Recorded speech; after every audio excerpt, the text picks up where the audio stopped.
It's time for the Revoltage podcast. And we're back. Wow, for day 2. Let's see if we can get through this whole podcast without Kellen either breaking his own neck or spilling water all over himself. I'm slowly falling apart. I think he had a stroke. I am absolutely I think I stroked out for a second. I got a drink right before we started. I got a drink and it just fell out of the side of my mouth. I don't understand why it happened. Smile at me real quick. Oh, it's bad. Oh my God, it's bad. Stop. All right, so we're going to jump in here real quick because I found out that most listeners tune out after 7 minutes of listening. Is that true? No, but Oh God, I was like, is it like a statistic? But yes, I'm sure there's a thing on YouTube. No, you there's a see thing. It says the general. So I mean, we got to make sure that we're getting to the point. And not talking for an just hour. fucking around. Not talking for 13 minutes before we actually start talking about wrestling. I think people like that though. I think they want to hear the real us, Logan. No, I think we need to get to the point. We talk exactly about what happened in the match. We don't give our opinions on it. We just give a rundown, and that's it. 15 minutes, and we're done. And we tell you what happened, move for move, spot for spot. That's it, brother. That's real journalism, brother. All right, so first match we're going to talk about, we're going to start working it backwards so you guys can get to the matches you want to hear about. More of what you care about, less dick jokes. That's not true. Well, at least more of what you care about. But I will say though, we're going to try to probably not going to go into much detail this go around with night 2 because we did cover a lot in night 1 and a lot of it's kind of the same rehash of a lot of the same stuff. And so we're going to try to stay away from that. Well, let's be honest. I pretty much predicted everything that's going to happen because New Japan contacted me and said that I'm writing the storylines from here on out. I don't think that's even kind of right. Well, I did get a lot right. You got some right. Most right. You got. Everything that happened with Bullet Club is happening, as I said it. Yeah, but we are. No, that is not true because. No, that is not true because. So true. Kellen's just jealous because he didn't think of it himself. No, it's so. No, because it's super predictable and not even that, but it's the stuff you called didn't really happen. Yes, it did. No, I said that the Bucks and Kenny were going to split up, and then I said that Bullet Club was going to go off and do their own thing. But that hasn't officially happened. No. It's all going to happen, baby. Well, yeah, of course it is. We said that was going to. You are the most all about you, man. This is the Anything But Kellen podcast. You and your fucking coffee cup over there, all pretentious and. I have a sore throat, ladies and gentlemen. I am drinking London Fog. You probably don't know about it. It's not on the menu at Starbucks. It's not mainstream tea. Okay, for real. We're going to talk about what happened with Bullet Club. Yeah. So I think it's safe to say. Bullet Club is not fine. They are not fine. Not fine. Not fine at all. So we're actually going to, like we did last time, we're going to start with the last match, work our way down, which I think you might have just said. But, yeah, Bullet Club is not fine. No, it's bad. We're not okay. The match was Kota Ibushi versus Kota Ibushi and Kenny Omega versus Marty Scurll and Cody. Yeah, pretty much kind of what we were talking about, big thing in the match. It was a very good match. Kota and Kenny this is their first official, I guess, but it was just their first time as a tag team, just the two of them. Yeah. Dude, and they did fantastic. They did really well. Dude, the pop that they got, man. Huge, everybody was giant. So all over it. So pumped for them. This match had so much crowd, it was palpable. You could just feel. Not you couldn't feel it. Obviously, you could cut the sexual tension with a butter knife. In here? Well, and between Kota Ibushi and Kenny Omega. I have a butter knife, Logan. But it was. I mean, they're gelling so well right off the bat. There were a couple they're not perfect. No, there was a couple little flubs here and there, and they missed a few little cues and spots and things, but overall I think, but you know what, they commented on that in the last little bit of when they did that little interview after the match. They even said that they were like, you know what, we weren't perfect, it's gonna take time, it's been 8 years, it's gonna take some time. I love that. I love that they just acknowledged it. They didn't pretend like everything's right back as it was, and that it's going to take time. And I think what's cool about that too is that's a work that they could spin in saying that Kenny is still bothered by by the breakup with Bullet Club, that he's not all in on this thing. He might be conflicted internally, and that might come through in his matches. And we still have to take into consideration that Bullet Club is not officially broken up yet. These things haven't happened yet. Technically, Cody's still in Bullet Club. It's very, very shaky right now, and there's a lot of things happening that are obviously, in this match especially, I think we saw a lot of it. Whereas the night before, it was very much, if you notice, it was a really fast change. Like, from the night before to this one, Marty, he was the big one. Marty was very, the first night he was very, let's don't do this. Let's handle this somewhere else. Let's, why are we doing this? Him and Kenny got in the ring and he's like, dude, I don't want to do this. I don't want to be a part of this. And Hangman and Cody were like forcing him to get in and do it. And in this one, he was heated up and he was like, he asked Kenny, then now when Kenny got in the ring, he's like, whose side are you on? Yeah. He was saying that. He goes, whose side are you on? He's like, are you with him or are you with us? Who are you with? And he's like, and Kenny's kind of going, Marty, it's not that easy, And he's like, it is that easy. He's like, are you with us or are you with him? Who are you with? I think it's clear too. Yeah. His choice is made. Absolutely. And I think that's what they think too. So I think that's why in this match, Marty just went nuts, man. And a lot of it was, he went nuts on, Ibushi. There were several times, I said it to you before this, like there was like 3 times where he just screams, fuck you, like super loud at Ibushi and just does something hardcore to him. And it's like, and he was super, at this one, he had so much more passion and anger and straight up started the match. Like the match before, he says, Kenny, why are we doing this? I don't want to do this. I don't want to fight you. To this one going, who are you with? Him or us? And then just going fucking ham. And then, it's true. Marty's pissed. Marty has made up his mind, and he's as far as he's concerned, Omega has turned his back on him, and he's now the enemy. I agree. Which is awesome because I love that they told that arc. And you can see that, you saw that in the first match, that Kenny was there to show up and put on a match, and Marty was conflicted. Right. Omega didn't have that. He didn't have those reservations that Marty did. So Marty coming out in this one, he can't keep those reservations. You can see him slowly, the wall just falling down, and actually not even slowly, quickly. Right. And this match was perfect example of that. And that...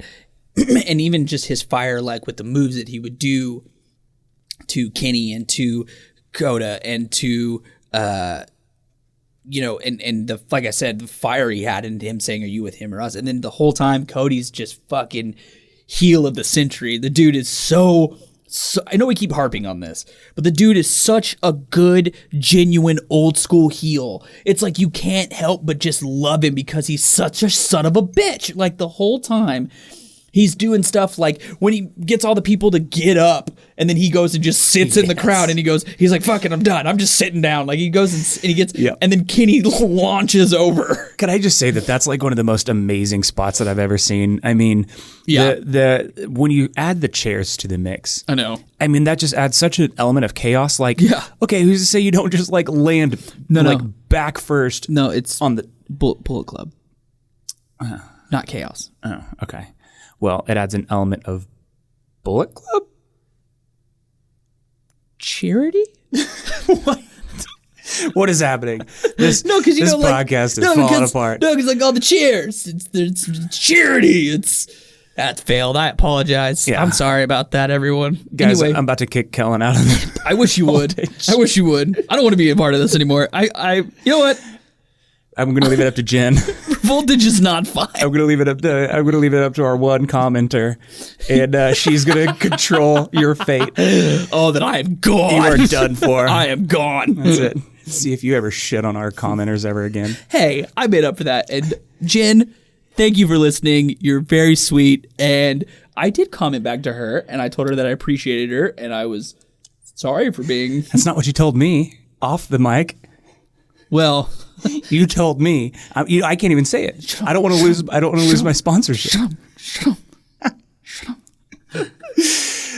No. So it was an amazing spot. The thing with chairs. The thing that freaks me out about chairs is in our matches, I am so I want to control everything. Yeah. I want everything to be rehearsed. I want Right. everything to be, I don't want any surprises because I feel like whenever we go off script or whatever, that's when I end up getting hurt.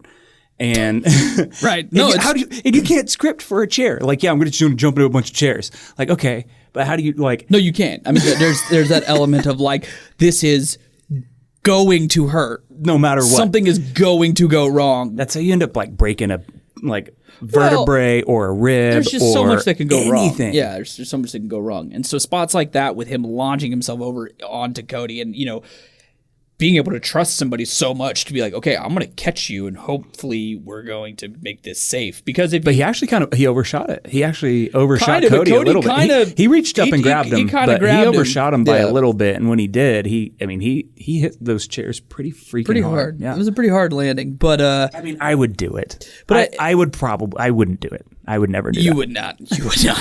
I wouldn't do it for sure. But the thing is, there's that spot, of him pulling up all the people out of their chairs and then going and sitting down. So good. And then all the stuff he kept doing to Coda, like he would blow a kiss to him, and then he would, then he actually kissed him, like full, full mouth kissed him. Very erotic. Very. Yeah. I mean, I had a boner the whole time. I had to pause it. Yeah. And replay it, rewind it. No, I just looked at the still screen, bro. That's all I need. Old school style. You know what I mean? But we got 13 minutes in, and then we made a D joke. You know what I'm saying? Oh, I know what you're saying.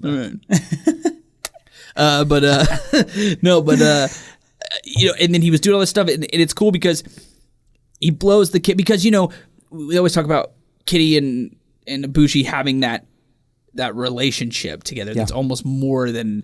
It's not necessarily a romantic relationship, but there's just something there, and you can tell that Cody, it started off as Cody wanting to be the leader of Bullet Club, but now I think it's more Cody is, my theory, or my thought of it is the way that it is Cody's jealous of Ibushi. Cody wants to be Ibushi. Cody loves Kenny. I think Cody is has this sort of infatuation with Kenny, and he wants to be Ibushi. Yeah. And so, he even said at the end of that match, he's like, "Did you see Kenny's face? Did you see his face?" Like he kept saying that. Like he's like, "It's perfect." He's like, "I loved every moment of it." Like, yeah. Well, and that brings up a really good point too.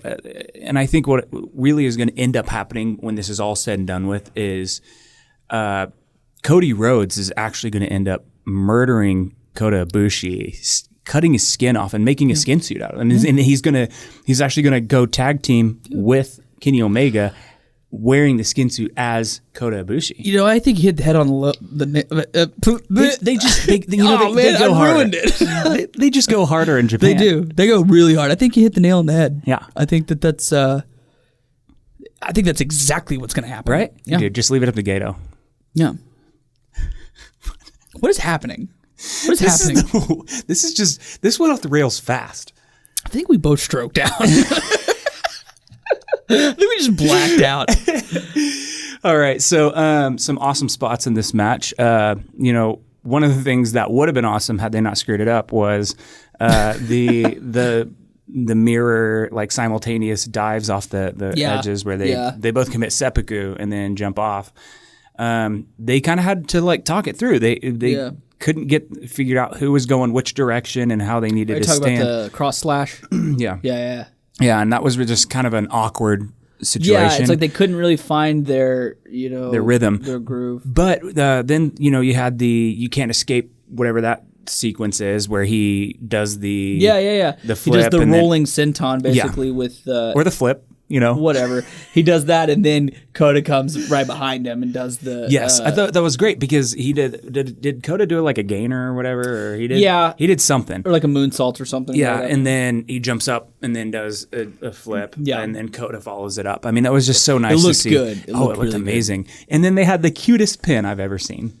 They did the hug pin. Little hug pin. It was adorable. It was cute. And then, also in that same... in that same match, they also had some really good spots with. I really like the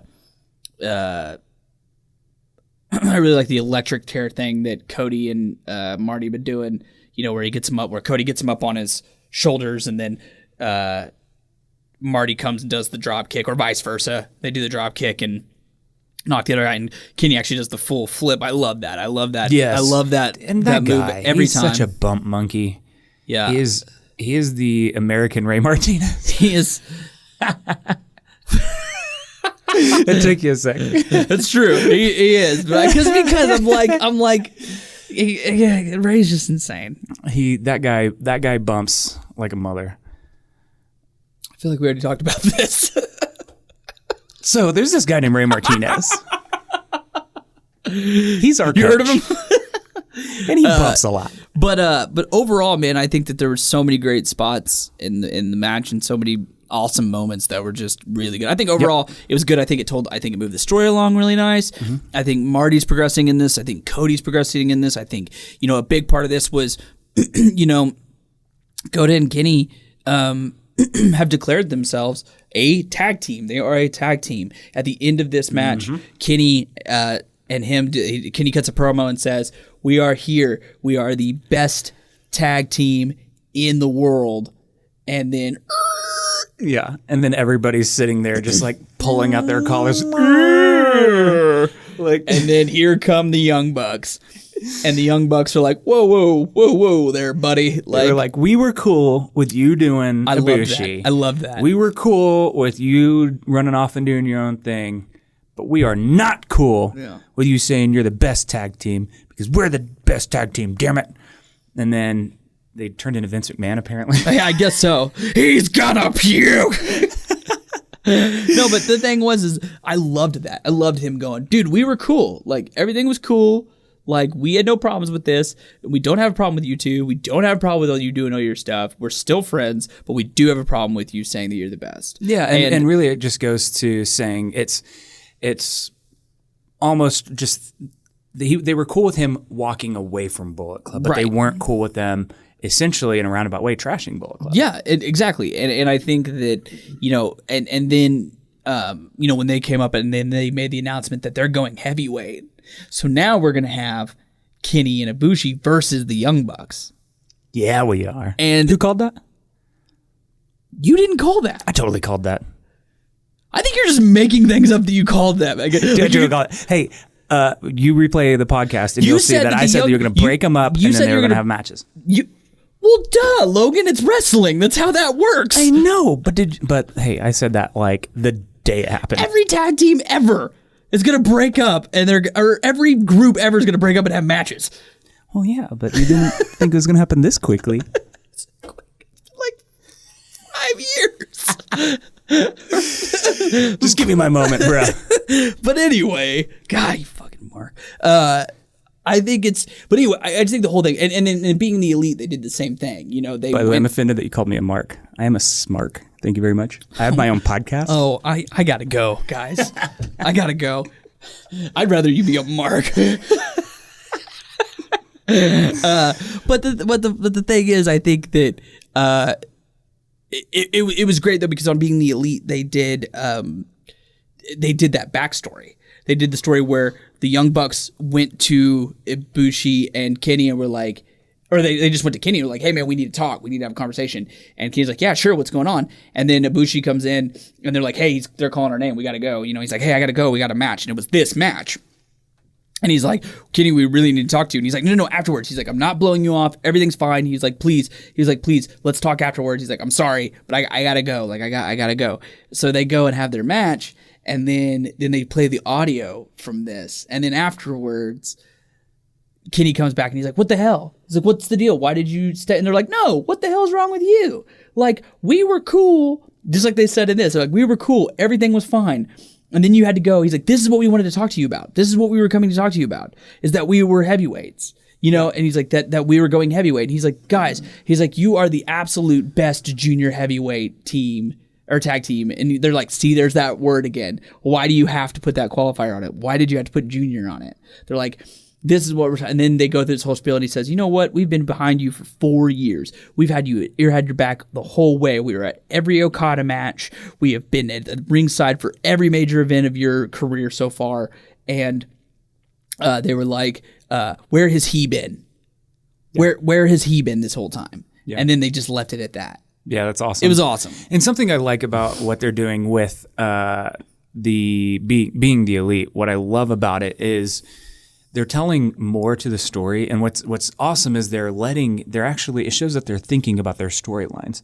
That the things that are happening inside the ring aren't just, and I think WWE kind of gets caught up in this, is they just throw things into the ring and that's all there is to the storyline. Okay, well, why did so-and-so turn on his partner? There's no story to it. They just turned on him and that's just it, because Vince McMahon wanted to throw a wrench in everybody's predictions, something that we actually did when we were coming up with our storyline and how we were going to approach our wrestling. And what's cool is we've always remembered that in all of our matches, in all of our promos, and it was just laying the foundation for what's happening in our storyline. You might not know it. We might not verbalize it, but it comes out, and it's how we cut our promos and stuff. Yeah. And it might be something as simple as just us saying, we're not going to be controlled any longer. Right. Or something like that, or we're going to take over because we're tired of being, held down by the system and everything. So, but there's a deeper meaning to that. There's a reason why we say those things. There's a reason for everything that we do. Even if the people don't know it, even if you don't know it, there's a reason for everything for us. We have to have a reason to do something. We don't just do it to do it. There's a reason behind it. Yeah, and that went all the way back to us as like kids. It was our upbringing and how we ended up, learning and getting involved in wrestling, and who we came across while we were training, and what happened when all that comes through. And I love that the Bucks are really doing that, because I feel like a lot of wrestlers want to just go out, put on a match, and go on to the next match. But then they're not thinking about how this is building their character and how they're progressing. And the Bucks and Omega and all of them, and really Bullet Club as a whole, is really like embracing that. And I think they kind of have to, because they've got so many matches across America, across Japan. They've got Being the Elite now, and they have all these things that they have to tie in together, that if they weren't paying attention to their storylines, they'd be a mess. Well, and you also have to realize that like people who, watch like there are people who watch ROH and don't watch, don't necessarily watch New Japan, or don't have as much access to New Japan or something, or watch New Japan but really don't watch ROH, but then they watch Being the Elite and they see this whole thing coming together. They can still tell the story. And the Young Bucks and Kenny Omega and everybody have been telling this specific story for months. And I know that I keep harping on that, but I watch Being the Elite every time it comes out. And for the past few months, since this whole thing started, like we're talking, like whenever I started watching Being the Elite, they hadn't started this yet. And then they slowly did. Dude, they have literally been building this specific thing for so long. Like they knew this was coming, and they've been doing it inch by inch by inch by inch, just by little tiny things here and there. There's even this awesome, I love it, like when they really started kind of getting shaky, there's a promo that they were doing. I mean, a promo, like a sponsorship thing in Being the Elite, like a commercial in Being the Elite, where they were promoting the Being the Elite box, or it was the Elite box, and it was basically like a loot crate kind of thing. And it's Hangman and Cody and the Bucks. And there's a thing where they're like, the Elite box. And Cody's like, well, it's Being the Elite, right? Is it Being the Elite? And he's like, and then Hangman's like, no, it's the Elite. We're cast. Like, and he goes, and he kind of pokes Matt on the shoulder, but Matt's given the thing, and Cody just gets pissed and walks away. Oh, yeah. You know what I mean? It's like, because it's not Being the Elite, it's the Elite. Right. So, I don't know, just things like that. I mean, it's just little things. It's pretty cool, man. They've got it down, man. They've got it. And do you think we should tell our stories? Not right now, obviously, but at some point, do you think we should just verbalize it into the podcast so people can kind of know where we're coming from? I think it'd be fun to do. That'd be fun. We'll do that sometime, and we'll tell you guys how we got to where we were. We'll tell you the saga of the pandas. Because there's a lot to it. I mean, it goes all the way back to when we're pooping diapers. There's a lot to it that people will never know. There's a lot to it that's never been expressed, never been... most of it is not even a thing. It's just a thing to us. It's just something that we created for us. It never comes through the storylines, but it drives us. It's our motivation. So we'll talk about that on a future podcast if anybody's interested. Yeah, that and the bukus of cash that we make. Oh yeah, dude. Yeah, bro. Make so much money on our, it's a hot dog and a handshake. Wait, you get a hot dog? I get paid in enchiladas, bro. All I get's the handshake, man. I get paid in puffy tacos. How did I get the short end of the stick on that one? You got a hot dog? All right, so wait, you got a corn dog? Yours has a stick? Did you get condiments? Don't tell me you got mustard. I swear to Christ. I swear to God, if you got mustard. That's it. I'm done. I'm done. All right, so we're going to look at the 6th match here. It was, oh man, this was an awesome match. So good. We're going to fly through these last ones because they don't have the intricate weaving storylines that but they're just Bullet Club does. Great matches. They were really great matches. This is fantastic. I mean, we all love Dalton Castle, and every time I see him, he grows on me more. Yeah, love him. Beretta is just tough as nails, honestly. Yeah. He was fighting already with an injury, and I think that injury, to an extent, is legit. I don't know if they're playing it up more, but I think he does have some kind of injury going into this match. Yeah. And then Beer City Bruiser just somehow finagles his way into making this a 3-way match. Well, because he said he wanted to, he says, I promised my wife I would come home with gold. Wholesome family man, Beer City Bruiser, doing right by his wife. He is, when he goes home and beats her. Whoa. Well. I'm sorry, everybody. Anybody that's been affected by. Jeez. I apologize. Well, that's it. We're done. We're closing this. We're closing this shit down. Really brought this podcast down to a low. God, I'm like an anchor. Jeez. No, you're not an anchor. You sunk the ship, bro. You're a cannonball. I'm a heel, man. I'm the heel. I'm the heel of this podcast. No, but really, it was. He said he was going to tell us. So I told my wife I was going to bring home the gold, and since I got beat by Goto, and he said something like, since I got beaten cheap by Goto or something, that cheating Goto or something like that. I'm gonna be in this match, and he pisses off Dalton Castle. Dalton Castle goes, "Fine, get your fat ass in here. You can be a part of this match." He called him a fat ass. Dude, and I think that was a shoot, man. I think he's actually a fat ass. I mean, I don't think that's kayfabe. Oh, and I brought this podcast down. Cool, fat shaming Logan. Really? What hot button issue won't we cover here on the Revoltage podcast? I mean, we can tackle gun control. I mean, let's just get it all out there. Dalton Castle's homosexual. Let's see. Let's talk about the gay rights in Japan. Oh, he's not homosexual. He just likes the boys. Oh, that's even weird. I think that's worse. Oh my God. Oh, man. I just felt like the vein burst out of my neck. Oh my God.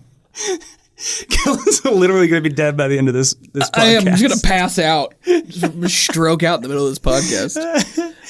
But no, it was an awesome match. Beer City got himself involved, and then man, they were kind of brutal, man. There was a lot of really cool spots in this match that were just like, one of my favorites is that Dalton Castle running up to give him the knee, give Beer City Bruiser the knee, and just tumbles over outside of the, He just launched himself, and it was just like caution to the wind. Just, I'm going to throw myself over the ropes, and whatever happens, just happens. Well, and I loved the commentary in this match because Don Callis the whole time is like, why? What? Was it Don Callis? Yeah, it was Don Callis. I don't think Don Callis was there. I think it was Kevin Kelly and some rando. No, it was Don Callis. Was it Don Callis and some rando? Because it wasn't the normal. Are you sure? Yes. Yeah. Yep. I'm pretty sure. I mean, I don't know how you'd look that up. I don't know. Well, I bet I could look it up. Why don't you just vamp for a minute? So one time when I was 5 years old. Talk about the match. Oh, yeah. So what I really loved about this match was the fucking finish. Wow. Oh, yeah, dude. Yeah. Talk about impressive. Freaking Dalton Castle did something that I literally didn't think was possible. Like, literally, they had played this up kind of in other parts of the match where people were trying to pick him up, Beer City Bruiser, and he was just too big to do big spots to. Yeah. And he straight up, not only did he just pick him up, he deadlift, bending suplex, Is that what it's called? Bending suplex? Oh, it's just a back bridge. Yeah, bridging back bridge suplex, German. that's it. Yeah, bridging German, yeah. Ugh. And he totally sandbagged him too. He didn't jump for him. He didn't give him any kind of thing. He just straight up just bent straight backwards and got the pin. It was an amazing finish, and it really kind of gave me some solidification to why Dalton Castle is the champ in ROH. Because I still don't know a whole lot about him, but I mean, if he can do that, then who can't he slam? I mean, that's like Hogan, Andre the Giant kind of level. Not quite, but yeah, not just the same notoriety, but it's that kind of just he's that big, like to the point of you don't think somebody could do that to him, and the fact that he could do a bridging suplex is ridiculous, like a bridging German to this guy, and he does not give him anything. The dude just, I mean, he doesn't sandbag him by any means, but he does not help him by. He did not jump at all. I think that was the point, though. I think that was the point, though. Yeah. And that was at the end of the match. Not only did he pick up Beer City Bruiser, he was already wrestling for exactly 16 minutes at this point in time, and just destroyed it. Oh man, it was fantastic. It popped me huge, dude. And by the way, it was Don Callis and Kevin Kelly. What? Yeah. Then was it the first night? Different people? No, it was Don Callis and Kevin Kelly both nights. I don't believe you. Okay, well, don't. What? Sign down in the comments below and tell us if me or Kellen are right, because I am 90% sure that Don Callis was not there. He was there. I don't know. I've just read it. How did you read it? It was Reddit, bro. Did you go to Yahoo Answers? No, I read it on Reddit. What? Did you really read it on Reddit? Yes. What did Reddit say? Somebody quoted the commentary and they said Callis and Kelly. That person. So Kellen just took the advice of some random stranger. Okay. For all we know. Okay, hold on. We're gonna have this discussion off mic, but please feel free to correct Logan on his being wrong. Somebody tell me I'm wrong. You are wrong. We're gonna leave it up. We're gonna let the world tell us who's right here. Almost positive. We'll talk about this later. You see that, guys? He said almost. There's doubt. There's no doubt. It's an inkling of a doubt. That is a seed that will blossom beautifully into completely being wrong. If there was anybody listening, they've all checked out. Every single one of them. No, because there's one person out there being like, no, he's right. Don Callis wasn't there. No, there's one person out there going, God, that guy is fucking stupid. He really sticks to his guns when he's fucking wrong, doesn't he? All right, so next match, we are talking about, this was fantastic. It is the special 6-man tag match. Wait, I think I know what you're thinking. It was Don Callis and Kevin Kelly, but towards the end of it, Jay Lethal joined them. Was that it? Because I knew there was some other guy that was talking, and I was like, that's neither. Jay Lethal joined them at a couple points. Do not turn that into you being right. That is me being totally right. You just said Don Callis was not there. You just said out of your mouth, Don Callis was not there. So we were both right. Fuck no. No. I'm not going to admit that I was wrong. But you, Senior. If you all, I know that we don't have a lot of commenters. You know what, Jen? If you could tell this motherfucker that he was wrong, please. All right. So the next match was the 6-man tag match. We had Chucky T, Yoshihashi, and Jay White. Can I just say that Chucky T is my least favorite wrestler of all time? Not a favorite of Chuck Taylor at all. Not a fan of Chucky T. He is generic wrestler number one. He is when you sign up or when you start playing WWE the game, and you just click randomize on your creative character, Chucky T comes out the other side. Do you know when you pull up customize in your WWE game and it's just the model? You start over with a young boy. It's just the default character. That's Chucky T. No, that's a young boy, and then you hit randomize and you get Chucky T. I mean, that's pretty much. Have you seen? Although it's kind of funny. Have you seen him and Cheeseburger like a tag team now, and they're Chuck E. Cheese? Yes, that's pretty funny. That makes it worth that. His existence is worth him it as a character. Him as a character, like what I've seen on like Being the Elite, he's actually like pretty funny, and like the idea is he's just a dick, which I think is great. But him as a wrestler, I'm just not a fan. It's of. just, I mean, I'm just not a fan. There's nothing that stands out. He's white bread. Yeah. It's racist. Yoshihashi, again, I'm not huge on him. He's fine. Jay White, I love. He's kind of my spirit animal. God, you've taken such a turn on I Jay White. really do like him, man. I have too, though. The more I'm not going to be a hypocrite. The more I watch him, the more I fucking like him, dude. Yeah, he's just so good. He's so cool, and I love that because it's the little things. So shredded, ripped. Oh my gosh, he has the body. I would kill for that body. In fact, I've killed like 3 people, but it's not getting me the body. Kill him and take his skin and beat him with his body. So that's the second skinning reference we've made in this. Let's see if we can get to 3. So no, but there was something that he does, and in the rest of the match, there's Nick Jackson, Matt Jackson, and Hangman Page, the Bucks and Page. Yeah, Young Bucks and Hangman something Page. that Jay White does, and the first time I saw it, I thought it was like, oh, I think he kind of screwed that up. He didn't really stick the landing, but when it's these little things that he's sprinkling throughout his character that are unique to him, and that really kind of drive that like badass edgelord in a cool way, not just a silly try hard way. I love that you call him an edgelord. Right. So what he did though was when he jumps over somebody, when they're running the ropes, when he jumps over him, he doesn't just land on his feet and turn around. He lands on one knee, and for a split second does this like cool like crouching superhero like comic book pose. Yeah. And it's that little stuff. Yeah, it's cool, man. It's just that little twist on his character that makes me really love him because, you've got other badasses. You've got, Bushi, and you've got Fale, and you've got you've got the Tongas. You've got all these people who are supposed to be badass, but he does it in a completely unique way. And it's through those little sprinkles, as I like to call them. Yeah, no, I agree. And I think that I like him more and more as a character. I like him more as a wrestler. I think he's really, really talented. The Young Bucks, of course, are just phenomenal. And Page, man, Hangman Page is, he's so growing on me. He's really good. I like his vibe. I like his feel. I like his style a lot. Hey, can I be honest for a sec? What? So earlier today, when I was reading up on the matches, because it had been a while since we've watched these, somebody said that Adam Page was in a match. You didn't know Adam Page was? Like, who the fuck is Adam Page? I was like, oh, that's Hangman. Yeah, it's Hangman Page, but Adam Page. Adam Hangman Page, is what they call him. Hungman. Yeah, I felt like such an idiot. I had to vocalize it because I was eating myself up on the inside over it. Mark! Anyway, I was just going to keep talking about the match. Smark. I hate you. Smart Mark.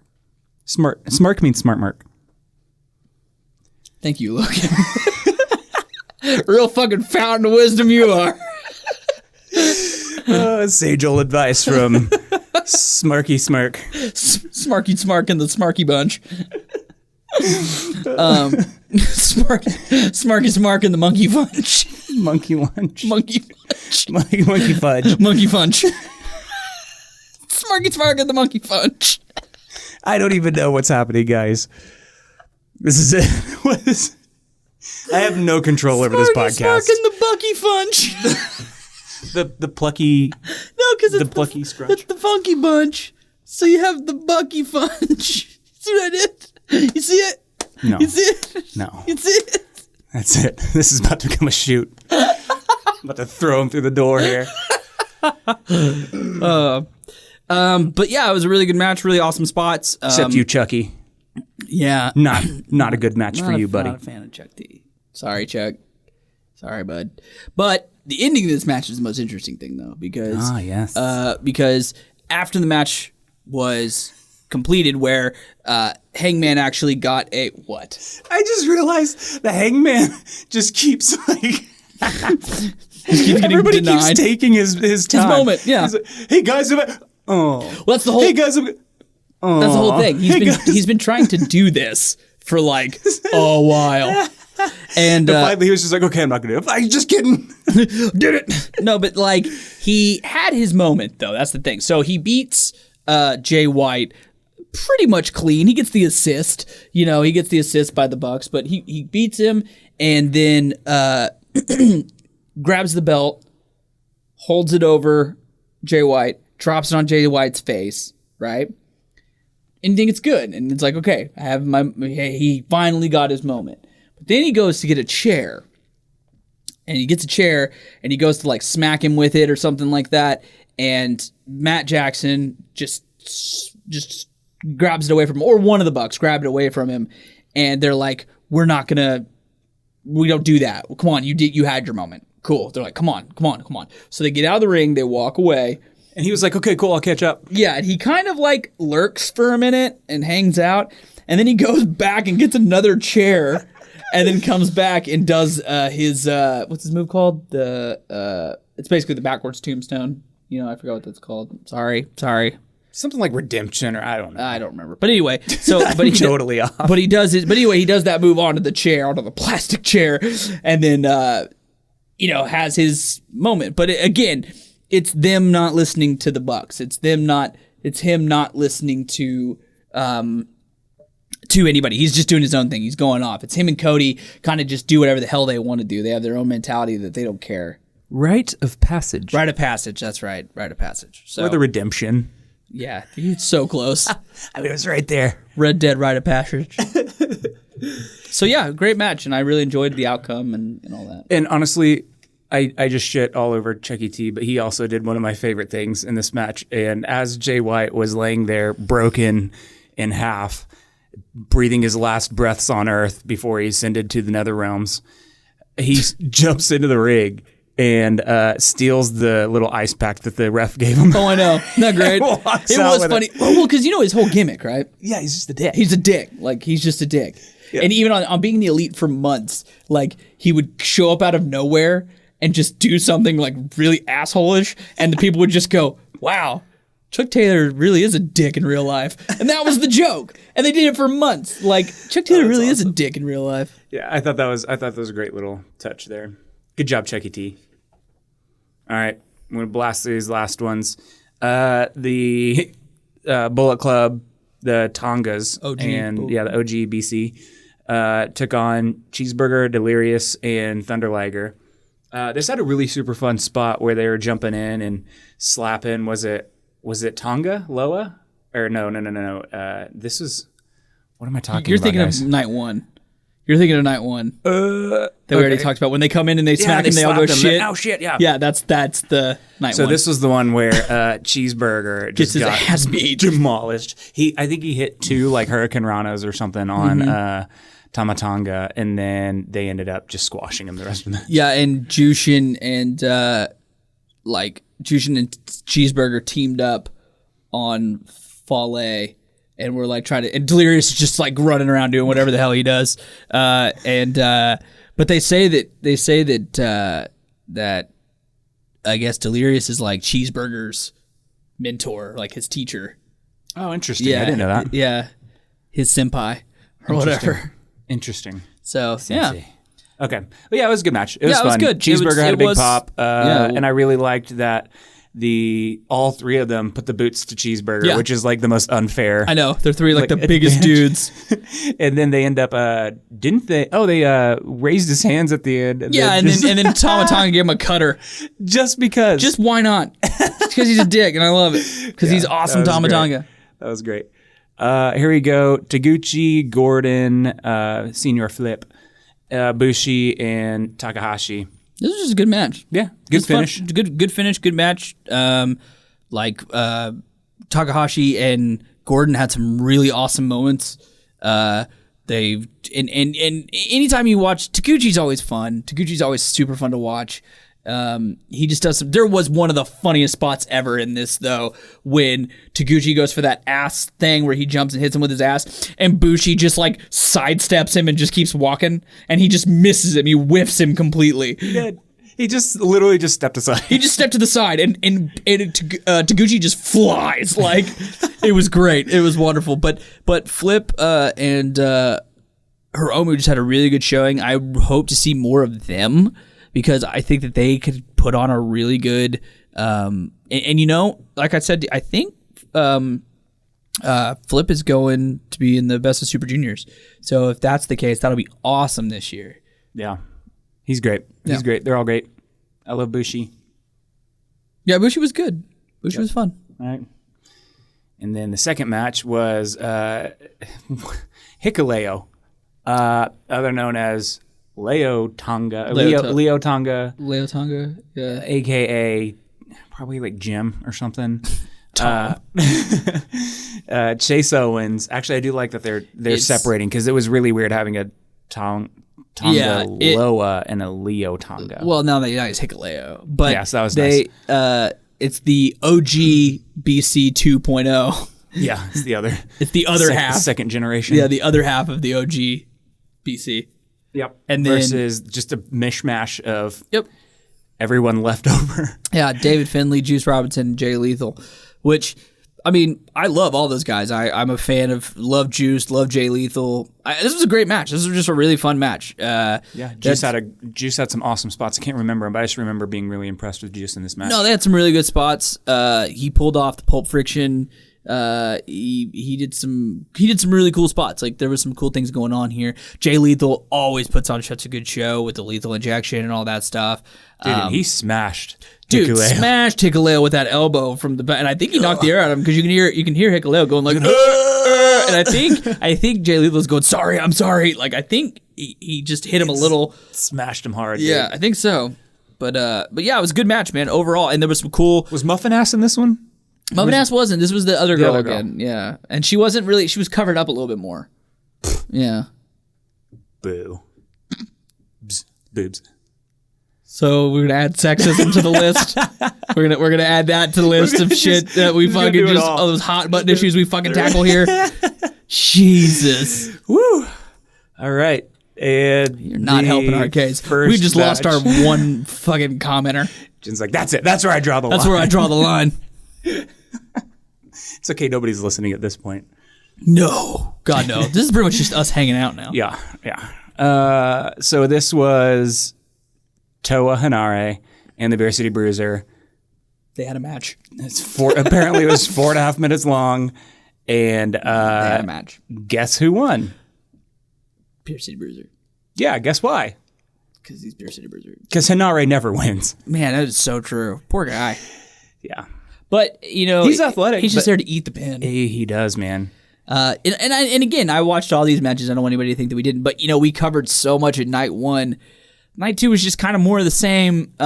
Great matches overall. All were awesome. It all just kind of runs together, really. It kind of did, yeah. I mean, it all just kind of... And plus, Beer City Bruiser was in like 6 matches. Like, I mean, it was just like... That dude was there to wrestle, man. Yep.